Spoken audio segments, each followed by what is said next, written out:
बोला। अध्यक्ष महोदय, छत्रपती संभाजीनगर स्थित रोजाबाग येथे मौलाना आझाद कॉलेज इथे या महाविद्यालयामध्ये एका अपात्र व्यक्तीची प्राचार्य म्हणून पुनर्नियुक्ती केली अध्यक्ष महोदय। नंतर इतकंच नाही तर नियमबाह्य पद्धतीने पदाचा गैरवापर करून एक अनुत्तीर्ण अफगाणी विद्यार्थिनीला पुढच्या वर्गात प्रवेश दिला अध्यक्ष महोदय। इतकंच नाही तर त्याला 3 सदस्यीय कमिटी स्थापन झाली, त्यांनी त्याला दोषी ठरवलं अध्यक्ष महोदय, तरी सुद्धा त्यांच्यावर कोणतीही कारवाई झाली नाही।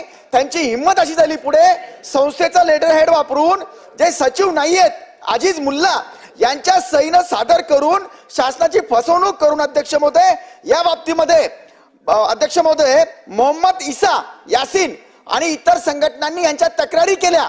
ते आज आमरण उपोषणाला बसलेले अध्यक्ष महोदय मराठवाडा परमपूज्य डॉक्टर बाबासाहेब आंबेडकर या विद्यापीठामध्ये अध्यक्ष महोदय, आणि त्यापैकी एकानेही त्यांची दखल घेतली नाही।